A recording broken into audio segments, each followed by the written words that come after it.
Welcome back. I've given you some starter files, so I recommend watching these videos as you code along as well on your computer. We have a few animal cards here that are extremely cute, obviously. Right now, if we look at what we have an HTML page with just simple divs that contain these little emojis of animals. And if we go to the Style tab, I've pre-filled a few things for you just so things look good.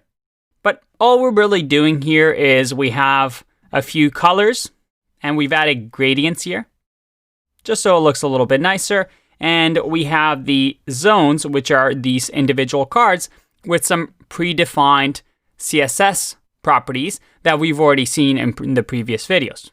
Just with this base CSS that we see that we have some really nice looking cards. And right now we're using display inline block. If I change this to display block and I save this, let's refresh, we see that we now have blocks. That's great. But we want a little bit more control and perhaps make this grid a little bit more responsive, maybe look a little bit different and just overall cleaner. And when it comes to grids, CSS Grid is a way to go. So how do we use it? Well, the first thing we need to do is to have a container around these items. So I'm just going to create a new div and give it a class of container. We can name it whatever we want, but container is a nice descriptive class name. And we wrap all the items in this container. Now, the way CSS Grid works is very similar to Flexbox.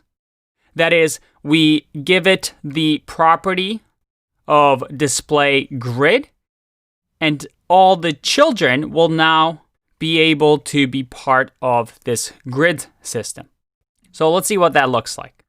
I'm going to have the container class, and this container class will have display of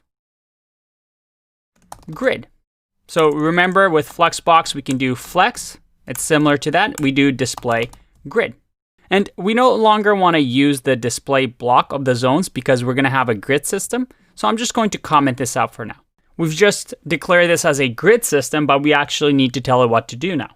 And the most important part of CSS Grid is this property, grid template columns.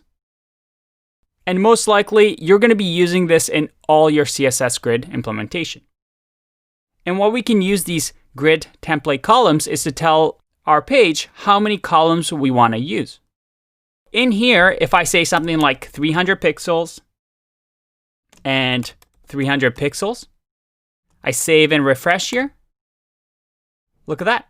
I have 300 pixels and then 300 pixels. And automatically, because I've declared it this way with two definitions or two values, it assumes that we have two grids of 300 pixels and 300 pixels. So if I make this larger or smaller, it's always going to have 300 pixels, two columns. If I add, let's say, another 300 pixels here and save, refresh, look at that. We now have 3 columns. Very, very nice. Another one that you'll see a lot of is the grid gap. And as you might guess from the name, it tells us how much gap we want between the grids. So if I do 20 pixels here and I refresh, I see that we get 20 pixels of gap. Now, this looks really good right now, but if I change things around, this isn't really responsive because each column is 300 pixels wide. And as we know, users have different display sizes. So you get these ugly grids where you have a white space over here. How will we go about solving this? And you might be thinking, what if we just do percentages here? What if we had 4 columns and we say 25%, 25%, 25%, 25%. If I refresh this, look at that. I have 4 columns, but there's still some scrolling involved. Although we see that things are a little bit more responsive now. Now, you can totally do percentages with grid template columns, and it's definitely a lot better than using something like pixels. But you now have to start calculating the fact that you also have a grid gap of 20 pixels, and well, CSS Grid actually gives us a really good tool that I recommend you use 100% of the time instead of percentages or pixels or EMs or REMs. And that is called a FR, or a fraction. Now, what does the FR syntax mean? If I do one FR here and I save, and let's refresh. All right, I get one item. FR means we have one fraction in this column, so just fill it all up. If I do one FR again, and I refresh, I get 2 columns.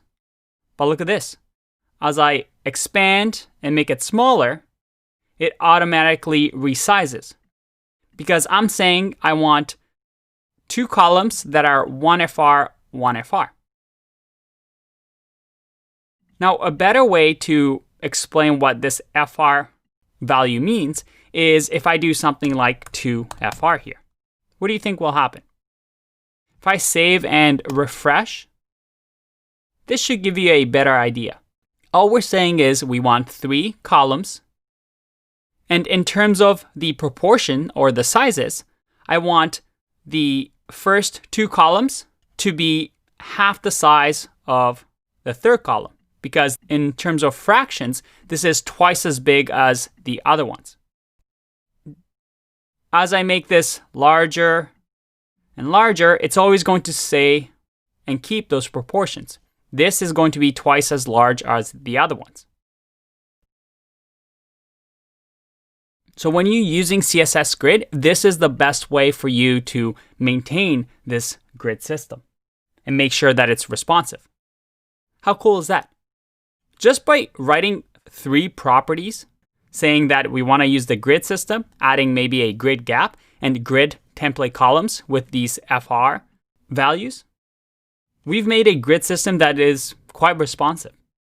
But there are a few more properties that we can use in CSS Grid, so let's check them out in the next video.